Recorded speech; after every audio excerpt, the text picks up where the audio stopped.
For those of you that do not know, there is a viral sensation sweeping the nation regarding a suspiciously rodent-shaped dent in the cement of a sidewalk in Roscoe Village in Chicago.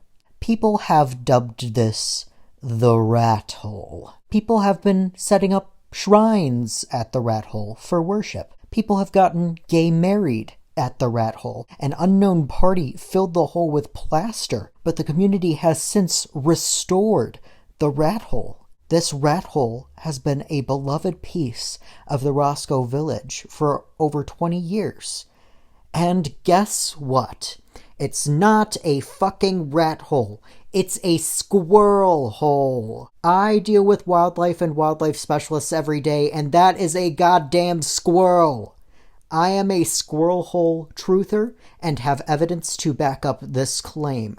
Evidence number 1, there are not footprints around the outline, leading me to believe that the animal fell from a tree. Rats prefer to den underground, and while they can climb trees, most don't. In fact, if this is actually a rat hole, it's probably a roof rat, which is not like other girls and likes to chill in trees sometimes. Evidence number 2, rat prints are pretty similar in size to squirrel prints, but they are different in that if you draw a line between the first and last toes on a rat or squirrel footprint, whether or not the line passes through the paw can make all of the difference. If the line passes through the paw, it is a rat print.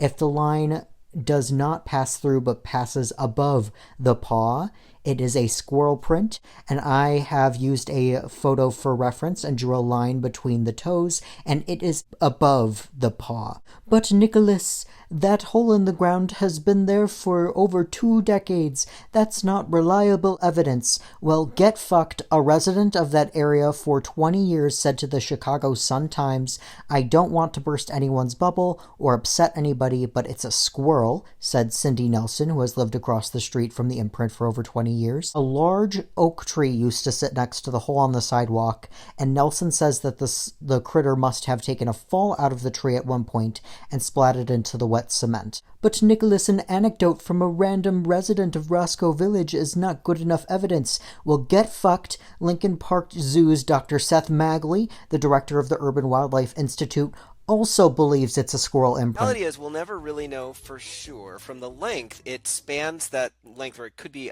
basically a big rat or a small squirrel. But I think there's 2 reasons, maybe 3, to believe it's probably a squirrel. But I will link the interview in the pinned comment and description for you to watch. Essentially, he agrees that squirrels are more likely to fall from a tree than a rat. He makes a fantastic point and says squirrels are diurnal creatures, so it's more likely they'd be active during the day when the cement is wet. And he also addresses the tail in the interview and says that fur is not as dense as bone, so it likely would not leave an outline. Squirrels also don't drag their tails as much as rats do. He didn't say that. That's a quote from me personally. The point is, I'm a squirrel hole truther and refuse to stand back and watch as you all worship a false god. May that cool guy rest in peace.